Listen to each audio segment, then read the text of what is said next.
What if the way you treat the people closest to you says more about your faith than anything else? What if real spiritual growth isn't proven in public, but revealed in private?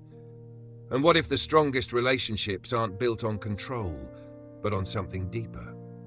There's a part of life that often gets overlooked when people think about faith. Not the big moments, not the visible achievements, but the daily interactions, the way you speak, the way you respond, the way you treat those you live with, because it's easy to appear strong in public. It's harder to live it out consistently at home, and that's exactly where this message focuses. It begins with relationships that form the foundation of everyday life: marriage, family, work, not abstract ideas, real situations, real people, real challenges.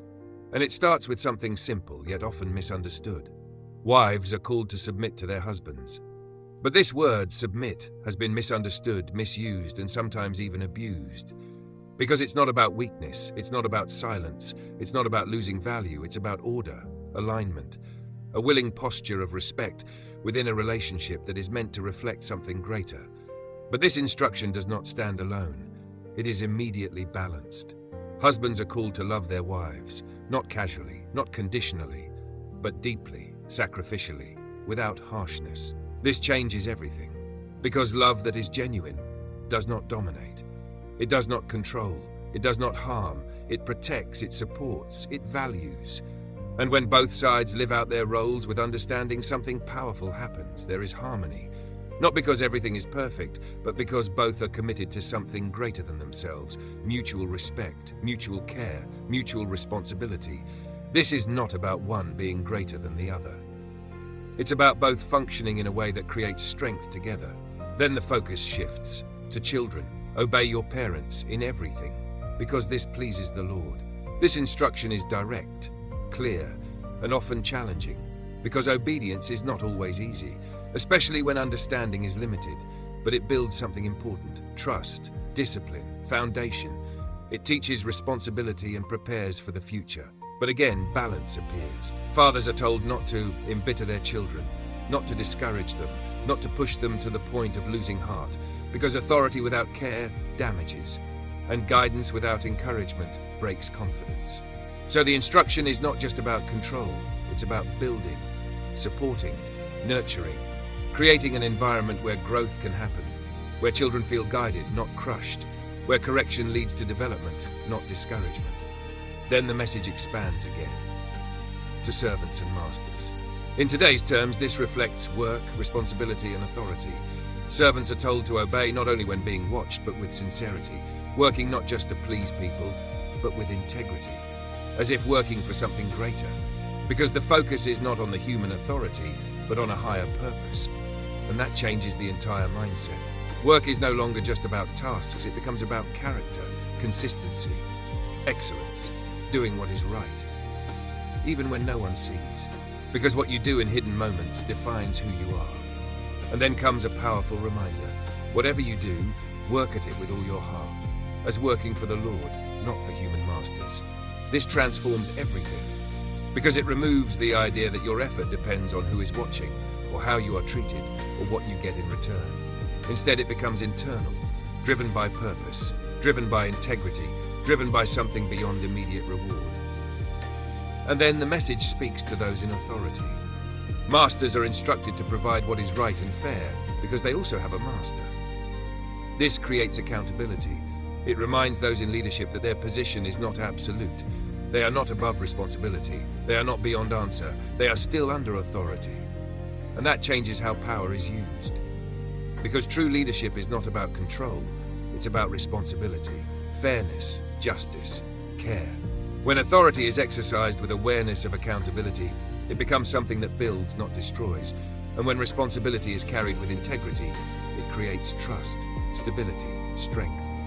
So across all these relationships, marriage, family, work, there is a consistent theme: alignment, not forced, not artificial, but intentional.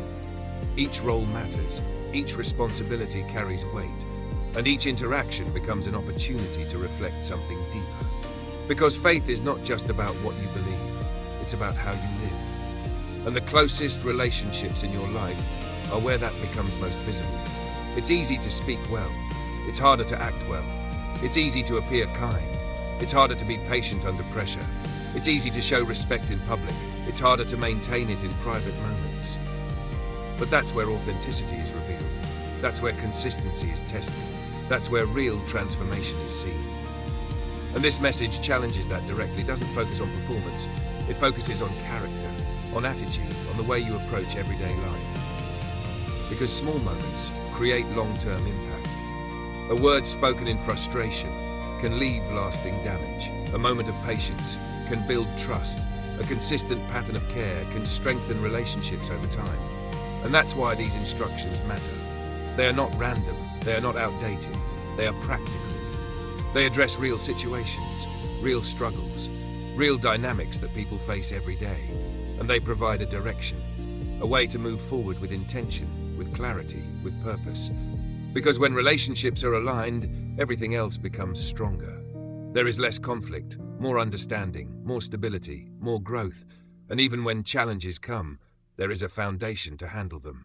Because no relationship is perfect, no family is without tension, no workplace is without difficulty, but the way you respond makes the difference. And this is where everything connects. Because the same principle applies across all areas. Do what is right, act with integrity, respond with patience, lead with fairness, love with sincerity, and remain aware that everything you do matters. Not just the big decisions, but the daily choices, the small interactions, the moments that often go unnoticed. Because those are the moments that shape your life, your relationships, your impact. And over time, they build something lasting, something real, something meaningful. This is not about perfection. It's about direction. It's about growth. It's about choosing day by day to live in a way that reflects something greater. And when that becomes consistent, everything begins to change. Not overnight, but steadily, strongly, and in a way that lasts. Because true transformation is not loud. Okay? It's not always visible at first, but it is powerful. And it begins right where you are, in your home, in your relationships, in your daily life. That's where it starts, and that's where it continues. Thank you for watching this video. If this message helped you reflect on your relationships and how you live each day, don't forget to like, follow Holy Path Insights, and share this video so others can grow from it too.